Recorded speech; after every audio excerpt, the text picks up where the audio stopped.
El 3 de octubre de 2025, el mundo se detuvo. Cámaras, analistas y profetas dirigieron su atención hacia una imagen. Donald Trump, sentado detrás del escritorio Resolute, mirando directamente a la historia.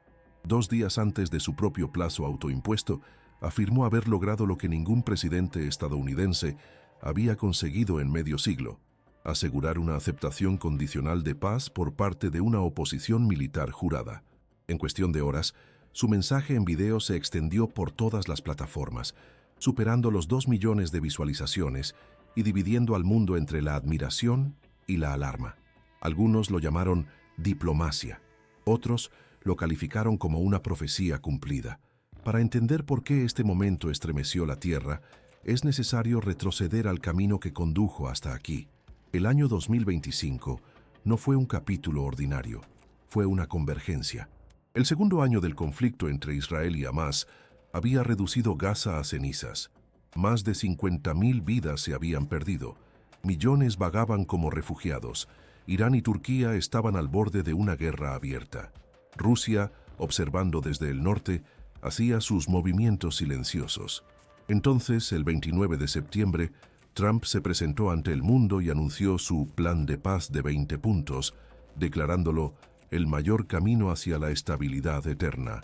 El plan exigía un alto al fuego inmediato, la retirada completa de las fuerzas israelíes de Gaza y el desarme total de las facciones militantes. Pero también incluía un giro audaz: la reconstrucción bajo un Consejo Internacional de Paz, presidido personalmente por Trump. Las naciones financiarían, pero él supervisaría. Luego vino el ultimátum que congeló al mundo. Tienen 72 horas para aceptar. Si no, se desatará el infierno, e Israel tendrá el respaldo militar total de Estados Unidos. Durante 3 días, el planeta contuvo el aliento. Los comentaristas especulaban, los mercados temblaban y los pastores predicaban que un pacto de destino se estaba desarrollando. Entonces, en un movimiento sorprendente, Hamás emitió una declaración de 6 párrafos. Liberarían a todos los rehenes vivos y los restos de los fallecidos. Entregarían el control administrativo a una autoridad tecnocrática. Pausarían los combates, pero no renunciarían a sus armas ni aceptarían a Trump como presidente de la reconstrucción.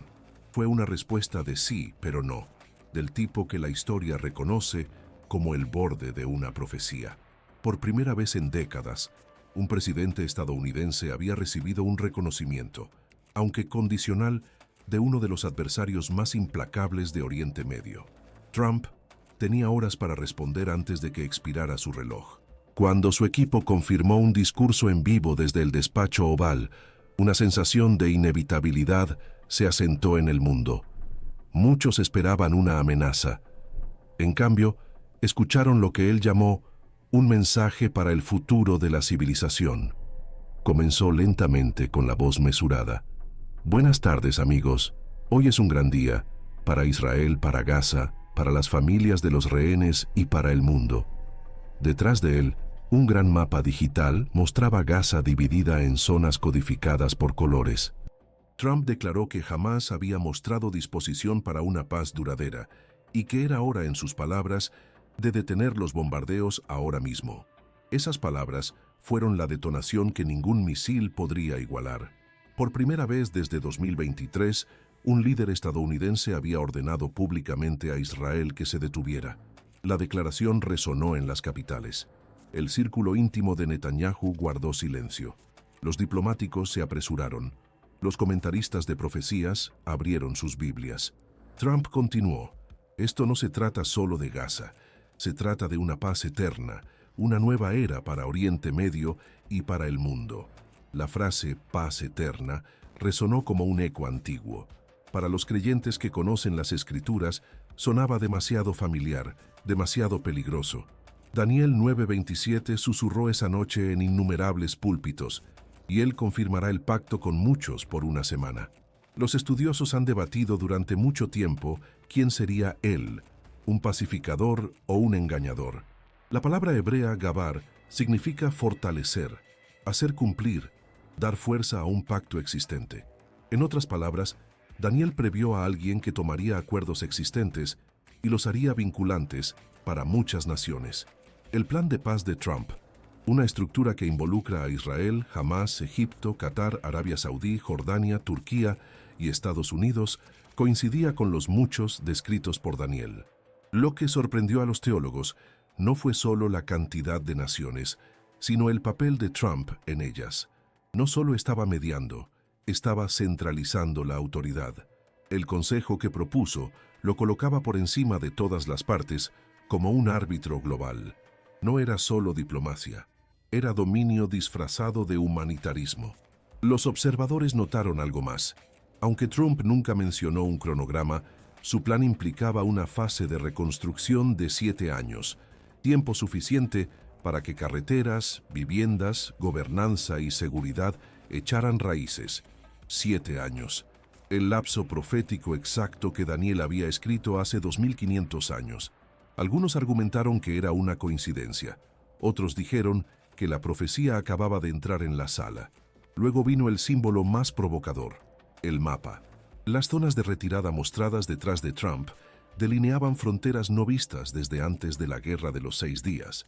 Sin embargo, en el centro de ese mapa, tenue pero visible, había una marca circular, el monte del templo. Conspiración o pista, nadie podía decirlo. Pero la posibilidad de que el marco de paz pudiera abrir el acceso al culto judío cerca del monte electrificó a los observadores de profecías. Durante décadas, el Instituto del Templo había estado preparando vasijas, vestimentas y altares para un tercer templo. Todo lo que faltaba era el permiso político. ¿Podría este plan, bajo la cobertura de coexistencia religiosa, crear la apertura que habían esperado durante generaciones?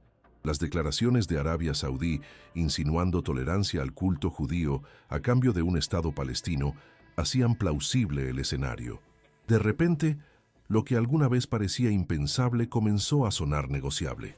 Cuando Trump terminó su discurso con uno de los días más grandes en la historia de la civilización, el mundo aplaudió, pero los estudiantes de profecías temblaron. La advertencia de Pablo resonó desde 1 Tesalonicenses 5:3. Porque cuando digan paz y seguridad, entonces vendrá sobre ellos destrucción repentina. Y Trump acababa de decirlo, paz y seguridad, palabra por palabra. Fuera del despacho oval el caos se gestaba.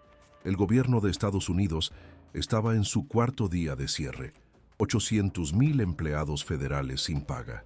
Los economistas advertían sobre un colapso, pero el presidente hablaba de reconstrucción en el extranjero. Prometió miles de millones en ayuda mientras la infraestructura de Estados Unidos se deterioraba.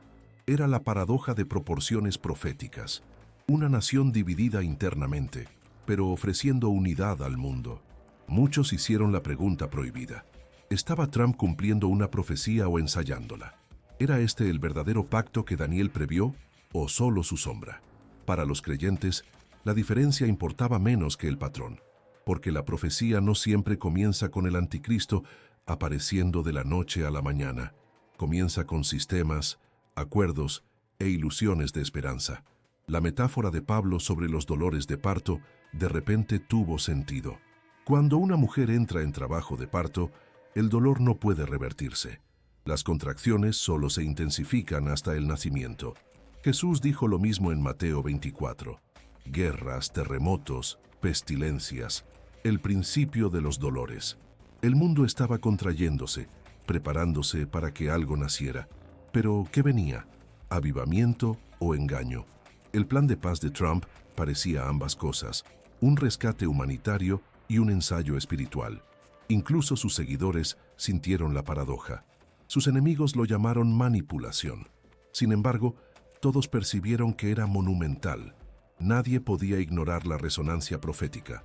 Luego, el 4 de octubre, surgieron informes de que Netanyahu había ordenado pausar los ataques aéreos para corredores humanitarios. Las palabras de Trump, detener los bombardeos ahora mismo, habían surtido efecto. Los analistas de profecías explotaron en línea. Reprodujeron el discurso cuadro por cuadro, acercándose al fondo, analizando cada sombra en el mapa. Algunos afirmaron haber visto un contorno dorado tenue que se asemejaba a la cúpula del monte del templo, rodeada de marcas de andamios. como si la construcción hubiera sido dibujada silenciosamente en el plan. Mientras tanto, las Naciones Unidas celebraron una sesión de emergencia. Por primera vez en la memoria, ninguna nación vetó la propuesta. Rusia se abstuvo. China expresó optimismo mesurado. Arabia Saudí ofreció financiar la reconstrucción. Egipto y Qatar acordaron supervisar las transferencias de rehenes. El secretario general lo llamó el amanecer de la paz colectiva. Sin embargo, los intérpretes de profecías volvieron a ver la frase de Daniel, con muchos. No era paz entre unos pocos, era paz con todos. El tipo de pacto multilateral que se convierte en la base de algo mucho mayor o mucho más oscuro. Para el 5 de octubre, la cuenta regresiva había terminado. El ultimátum de 72 horas de Trump estaba completo. Apareció una vez más ante las cámaras, sosteniendo una carpeta encuadernada en cuero. Aceptaron lo suficiente, dijo. Ahora avanzamos. El mundo estalló en celebración. Las campanas sonaron en algunas iglesias, las sirenas en otras. Los pastores predicaron. Está sucediendo. Los mercados se dispararon. Sin embargo, en lo profundo de las Escrituras, otro versículo se agitó. Y por la paz destruirá a muchos. Las palabras de Daniel 8:25 surgieron de nuevo. Por la paz destruirá a muchos. No con armas, sino con acuerdos. No por la fuerza, sino por la confianza. Esa noche, mientras los fuegos artificiales estallaban sobre Washington, una sola pregunta resonaba en millones de mentes. ¿Podría la paz eterna ser el engaño final antes del juicio eterno? Cuando amaneció sobre Jerusalén el 6 de octubre de 2025, la ciudad parecía suspendida entre el silencio y la tormenta. Las imágenes de drones mostraron camiones de ayuda entrando en Gaza por primera vez en meses, mientras pancartas que decían «El Nuevo Oriente Medio» ondeaban sobre los puntos de control. Los medios del mundo lo llamaron un milagro. Los estudiosos de profecías lo llamaron una señal. Y en el corazón de todo estaba Trump, sonriendo, triunfante, declarando que la historia había alcanzado un punto de inflexión ordenado por la providencia. Detrás de la celebración, la maquinaria de algo mucho mayor había comenzado. El Consejo Internacional de Paz celebró su primera reunión en Ginebra con su emblema, una paloma blanca rodeada de 8 estrellas, representando las 8 Naciones Unidas por el pacto. Trump presidió de forma remota desde mar a lago, flanqueado por banderas, mapas y una Biblia abierta en el Salmo 122. Las cámaras lo captaron colocando su mano sobre el versículo que dice: «Pide por la paz de Jerusalén, prosperarán los que te aman». Para sus seguidores era una confirmación divina. Para los observadores de profecías era una ironía bíblica, porque la paz de la que hablaba parecía inquietantemente la que se predijo que precedería a la calamidad. Horas después, Netanyahu se dirigió al Knesset, con un tono contenido pero inquieto. Agradeció a Trump por lograr lo que la diplomacia sola nunca pudo, pero advirtió que la paz construida bajo presión puede no durar. Dentro de las comunidades religiosas de Israel, los rabinos estaban divididos. Algunos aclamaron a Trump como el rey extranjero elegido para reconstruir el santuario. Otros susurraron advertencias de Zacarías 12, que Jerusalén se convertiría en una piedra pesada para todos los pueblos. Mientras tanto, en Washington, la situación se volvía más extraña. El cierre del gobierno de Estados Unidos continuaba, paralizando las instituciones nacionales, mientras Trump destinaba miles de millones a la reconstrucción internacional. La ironía no podía ignorarse. Una América fracturada financiando la paz de otros. Los comentaristas lo llamaron liderazgo. Los creyentes lo llamaron una paradoja de profecía. Fuerza en el exterior, colapso en el interior. La frase paz y seguridad nunca había sonado tan hueca. Entonces vino la onda que lo cambió todo. Un memorando filtrado del Consejo de Paz reveló planes para una iniciativa de unidad religiosa, un marco propuesto para espacios de culto compartidos dentro de zonas de conflicto, incluido Jerusalén. El documento mencionaba protocolos de acceso religioso conjunto y supervisión sagrada armonizada en sitios sagrados clave, entre ellos el monte del templo. Las palabras desataron una tormenta. Durante décadas, cualquier mención de modificar el acceso al monte había provocado disturbios. Pero esta vez, la propuesta venía envuelta en paz. Los enviados de Trump insistieron en que era puramente administrativa, diseñada para garantizar la estabilidad y prevenir el control extremista. Sin embargo, enterrada en el texto, los analistas encontraron una cláusula que hacía referencia a estructuras temporales para ceremonias interreligiosas. Aquellos que entendían las profecías antiguas sintieron escalofríos. Estructuras temporales, el término exacto usado en la ley levítica para el tabernáculo antes de la construcción del templo. Podría ser que, bajo la bandera de la paz, se estuviera sentando silenciosamente la base para el tercer templo. Los grupos religiosos de todo el mundo reaccionaron de inmediato. Los evangélicos inundaron las redes sociales con versículos de Daniel y Apocalipsis. Los activistas judíos comenzaron a recaudar fondos para la preparación del templo. Los líderes islámicos condenaron lo que llamaron una invasión a la santidad de Al-Aqsa. En 24 horas, estallaron protestas en Amán, Teherán y Estambul. Y sin embargo, Trump permaneció imperturbable. Su siguiente publicación en Truth Social decía simplemente: «La paz eterna requiere coraje. El mundo está cambiando rápido». La frase «paz eterna» apareció una y otra vez, en discursos, conferencias de prensa e incluso en pancartas en la sede de la ONU. Pero cuanto más la repetía el mundo, más temblaban los estudiosos de profecías, porque esas eran las palabras exactas que las Escrituras advierten que marcarían el umbral de una falsa seguridad, la paz que precede a la destrucción repentina.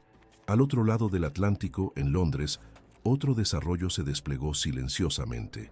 El sistema de identificación digital del Reino Unido se lanzó oficialmente, vinculando la identificación personal al empleo, la atención médica y la banca. Los líderes gubernamentales lo aclamaron como un paso hacia la transparencia global, pero los intérpretes de profecías vieron algo más: la infraestructura de control descrita en Apocalipsis 13, que nadie pudiera comprar ni vender, sino el que tuviera la marca. Combinado con la supervisión global de la reconstrucción de Trump, la alineación parecía demasiado precisa para descartarla. En pocos días, los economistas confirmaron que los fondos de reconstrucción del Plan de Paz fluirían a través de una red de distribución digital unificada, monitoreada por verificación de identificación biométrica. Cada receptor de ayuda, cada contratista, proveedor y ciudadano dentro de los territorios afectados requeriría autorización digital. El propósito del sistema era prevenir la corrupción. Su efecto era un control absoluto. El escenario estaba listo para un mundo donde el cumplimiento equivale a la supervivencia. En las iglesias de todo el mundo, los sermones cambiaron. Los pastores que una vez predicaban consuelo, ahora predicaban urgencia. La frase «dolores de parto» resonó de nuevo. La idea de que el mundo se estaba contrayendo hacia una revelación final. Guerras, terremotos, pestilencias, todo intensificándose. En la misma semana en que se reunió el Consejo de Paz de Trump, el Cinturón del Pacífico experimentó 3 grandes terremotos en 72 horas. Cenizas volcánicas nublaron el cielo sobre Indonesia. En Grecia, temblores sacudieron las ruinas de templos antiguos, un recordatorio poético de que las civilizaciones caen incluso cuando buscan la paz. Mientras tanto, los profetas, tanto reales como autoproclamados, se multiplicaron en las redes sociales. Algunos declararon a Trump el instrumento de la restauración divina, comparándolo con Ciro, el rey persa que reconstruyó Jerusalén. Otros vieron en él la sombra del engañador que se parará en el lugar santo, proclamando paz antes de la destrucción. La confusión se extendió como un incendio. Dentro de Israel, los equipos arqueológicos que trabajaban cerca del monte del templo anunciaron un descubrimiento que disparó los titulares: un pequeño objeto dorado inscrito con la bendición sacerdotal antigua de Números 6. El Señor te bendiga y te guarde. El artefacto fue confiscado de inmediato por las autoridades, que citaron razones de seguridad. Pero los creyentes lo tomaron como una señal. La bendición reapareciendo justo cuando se discutían los planes para el acceso al templo. El 9 de octubre, Trump celebró una conferencia de prensa rodeado de las banderas de las naciones participantes. Sus palabras fueron escalofriantes por su familiaridad. Hemos logrado paz y seguridad. Por primera vez en la historia de la humanidad, naciones que se odiaban están de pie lado a lado. Oriente Medio será la corona de una nueva era. Mientras hablaba, el versículo de Tesalonicenses resonaba en millones de mentes. Cuando digan paz y seguridad, entonces vendrá sobre ellos destrucción repentina. Horas después de esa declaración, surgieron informes de explosiones a lo largo de la frontera norte entre Líbano e Israel. Nadie reclamó la responsabilidad. El alto al fuego tambaleó. Los mercados volvieron a desplomarse. Trump publicó: incidente menor, la paz se mantendrá. Pero para los estudiantes de profecías, era la confirmación de que los dolores de parto habían comenzado. El engaño, dicen las Escrituras, no vendrá como caos, sino como calma, la calma que adormece a la humanidad en una falsa confianza. Esa calma estaba aquí. El mundo creía que había entrado en una edad de oro. Escuelas internacionales abrieron en Gaza. Los peregrinos regresaron a Jerusalén. La ONU acuñó monedas conmemorativas grabadas con la frase «Paz para todas las generaciones». Sin embargo, la misma frase apareció una vez en pergaminos antiguos que describían la arrogancia de Babilonia antes del juicio. Y en medio del ruido, casi todos pasaron por alto un detalle. La recién formada Agencia de Reconstrucción de la Paz cambió discretamente su acrónimo de PRA a un solo símbolo, una paloma entrelazada con una llama. El logotipo apareció en todos los envíos de ayuda. Nadie notó que su diseño reflejaba un sello romano antiguo que representaba paz a través del poder. La historia se repetía, imperios prometiendo armonía antes del colapso. Mientras el sol se ponía sobre Washington esa noche, Trump se dirigió a la nación una vez más. Detrás de él, el mismo mapa de Gaza brillaba, pero ahora se había añadido una nueva inscripción en la parte inferior. Fase segundo, integración regional. Sonrió y dijo: esto es solo el comienzo. La paz eterna es imparable. En ese momento, los observadores de profecías de todo el mundo abrieron sus Biblias de nuevo. Daniel, Tesalonicenses, Apocalipsis, y las palabras parecían cobrar vida en las páginas. Él confirmará el pacto con muchos y por la paz destruirá a muchos. La convergencia era innegable. Un acuerdo global, una infraestructura digital de control, una promesa de paz eterna y susurros de un templo que pronto se alzaría. Para algunos, era el amanecer de una nueva civilización. Para otros, era la señal de que el capítulo final había comenzado. Ya fuera que el pacto de Trump fuera el que Daniel vio o simplemente su sombra, el mensaje espiritual era el mismo. El reloj de la profecía había reanudado su tic-tac. Los creyentes entendieron que la historia no estaba cerrándose con caos, sino con una calma falsa. El amanecer falso antes de la tormenta. El mundo estaba entrando en los días de Noé una vez más. Días de prosperidad, progreso y ceguera, cuando las personas decían paz, incluso mientras se acercaba el diluvio. Y así, mientras las luces de Jerusalén parpadeaban bajo el cielo nocturno, una pregunta resonaba en el cielo y la tierra por igual. ¿Es esta la paz del hombre o el preludio al juicio de Dios? Para aquellos que conocen las Escrituras, la respuesta no se encuentra en la política, sino en la profecía. Porque Jesús mismo dijo: cuando veáis que estas cosas comienzan a suceder, levantad vuestras cabezas, porque vuestra redención se acerca.